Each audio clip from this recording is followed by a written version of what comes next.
Mesdames, Messieurs, bonjour et bienvenue à la Fondation Pierre Fabre pour la 8e conférence de l'Observatoire de la e-santé dans les pays du Sud.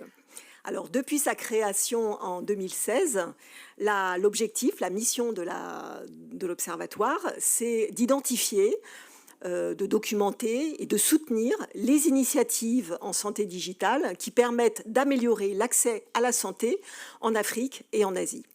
Alors, depuis 8 ans maintenant, en fait, plus de 200 programmes ont été analysés, documentés, y compris avec des enquêtes sur le terrain. Et 45 projets ont été primés et soutenus financièrement par la Fondation Pierre Fabre grâce à une dotation chaque année qui a cru d'ailleurs au fil des ans et qui représente maintenant pratiquement 1 million d'euros qui ont été investis pour le développement de ces initiatives.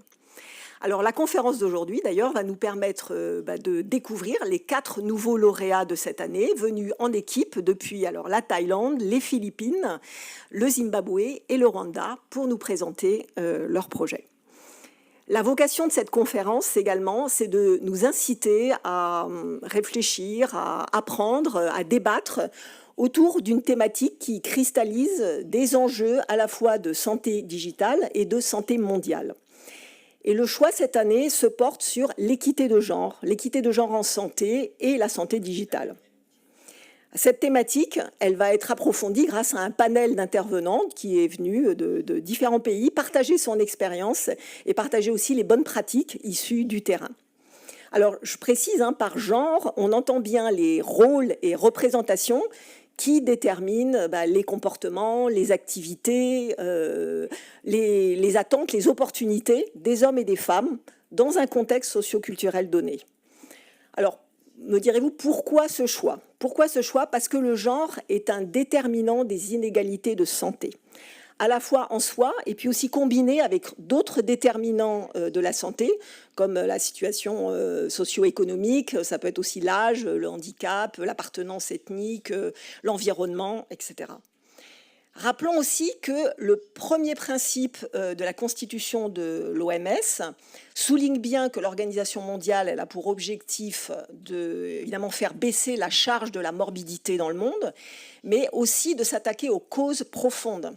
Et cela nécessite en fait une intervention sur tous les déterminants de la santé, donc les déterminants sociaux, environnementaux, économiques. Alors, même si actuellement elles sont assez imparfaitement documentées, en fait, les inégalités et les biais de genre dans la santé interviennent vraiment à tous les stades en fait, du parcours de soins, que ce soit dans la prévention, dans le traitement, dans le suivi. Et si je donne quelques exemples, dans la prévention, on a besoin de messages qui vont effectivement impacter le changement des comportements. Et donc la façon dont ces messages sont faits, s'ils comportent des stéréotypes, aussi au contraire, en fait, ils ne tiennent pas compte de la réalité sociale, culturelle, eh bien ces messages n'atteindront pas leur cible. De même, dans le recueil des données médicales, ces données, elles vont permettre ensuite de bâtir des algorithmes qui vont permettre de faire du diagnostic. Là aussi, si les femmes sont insuffisamment représentées, l'outil ne sera pas adapté en fait pour la moitié de la population. De même, ces données vont peut-être demain alimenter des solutions en intelligence artificielle qui sont les solutions peut-être sur lesquelles on peut compter pour améliorer l'accès aux soins. Et puis finalement aussi en termes de gouvernance et de suivi des politiques de santé, on sait que les femmes sont sous-représentées dans ces instances de pouvoir. Et donc, dans ce cadre également, nous allons peut-être tous ensemble faire un focus particulier sur ce qu'on appelle la santé sexuelle et reproductive et la santé maternelle et infantile, parce que, évidemment, ces domaines sont de véritables défis pour les pays à ressources limitées. Il suffit pour cela de se souvenir en fait des données disponibles sur la mortalité maternelle. En fin 2020, comme ça, l'OMS estimait à environ 287 000 le nombre de décès maternels. Et 95% de ces décès, en fait, ont lieu dans des pays à ressources faibles ou intermédiaires. Et je peux même dire 70% en Afrique subsaharienne et en comparaison 0,2% en Europe. Donc le gap est absolument énorme. Il y a un énorme effort à faire pour améliorer l'accès à la santé pour les femmes dans ces périodes de grande vulnérabilité. Et le digital dans tout ça, me direz-vous? Alors, le digital, évidemment, nous y croyons, peut-être une solution, apporter des solutions, mais le digital aussi, et c'est là où ça se complique, peut aussi être un facteur d'exclusion.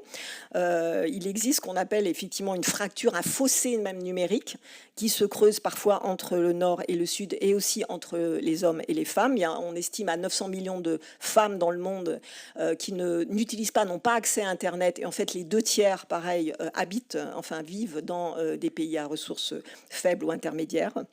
Donc la question vraiment centrale qui se pose, c'est comment faire en sorte que les solutions digitales d'aujourd'hui et de demain en fait, ne reproduisent pas, ne dupliquent pas les biais et les barrières existantes, mais au contraire permettent de lutter contre ces biais et ces barrières, permettent aux femmes de gagner en autonomie, permettent aussi peut-être aux hommes, finalement, qu'un certain nombre de schémas prédictifs nocifs pour leur santé soient combattus. Donc c'est une vaste question, ce sont des questions au pluriel que nous allons essayer de traiter ensemble. Et puisque nous sommes dans la période des prix Nobel, je vous propose là de méditer cette citation qu'on attribue au grand Albert Einstein, qui disait, voilà, si j'avais 1 heure pour sauver le monde, je prendrais 55 minutes pour définir le problème et 5 minutes pour chercher les solutions. Donc sauver le monde aujourd'hui n'est peut-être pas à notre portée, mais en tout cas contribuer à essayer de définir les problèmes et faire avancer la cause, oui. Et donc je vous souhaite à tous une excellente conférence, la plus participative possible. Prenez la parole, l'expertise elle est tout autour de nous et je vous remercie.